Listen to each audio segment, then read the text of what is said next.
પ્રભુ ઈસુ ખ્રિસ્તના ગૌરવી નામમાં આજની પ્રેમી સલામ. જય મસીહ. Praise the Lord. હાલેલુયા.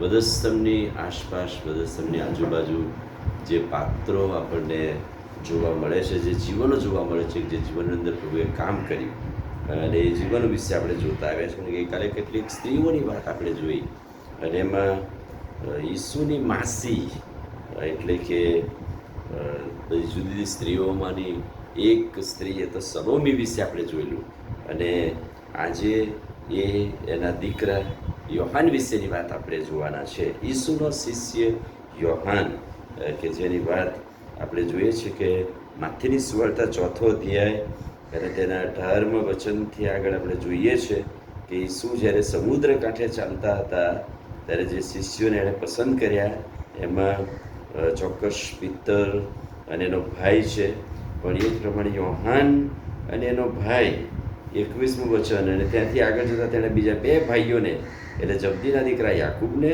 તથા તેના ભાઈ યોહાનને પસંદ કર્યા. વહાણમાં જાળો ધોતા હતા, માછીમારનો ધંધો કરતા હતા. આ 2 ભાઈઓને તેણે પસંદ કર્યા અને સેવામાં તેડ્યા. અને યોહાન અને યાકૂબ બંને ઈસુની સેવાને માટે જોડાયા.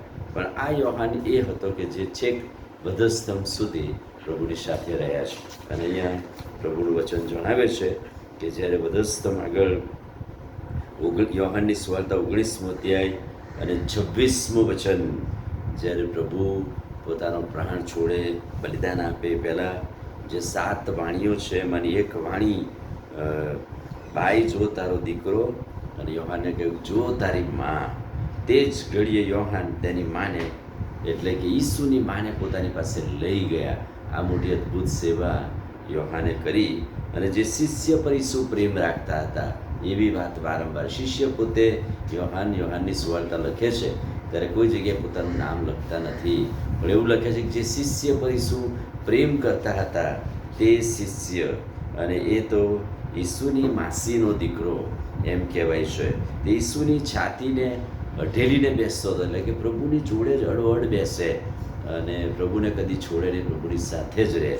અને આ શિષ્ય છેક વધસ્તંભ સુધી પ્રભુની સાથે રહે. એમ કહેવાય છે કે સૌથી નાની ઉંમરનો આ શિષ્ય હતો પ્રભુનો. માછીમારનો ધંધો કરતો હતો, યાકૂબનો ભાઈ હતો. અને ઈસુની પાછળ જે સ્ત્રીઓ ચાલી એમાંનો એક શિષ્ય વિશ્વાસપૂર્વક યોહાન એ પ્રભુની સાથે રહ્યો અને છેક પુનરુત્થાન સુધી પણ આ યોહાન આપણને દેખાય છે, જણાય છે.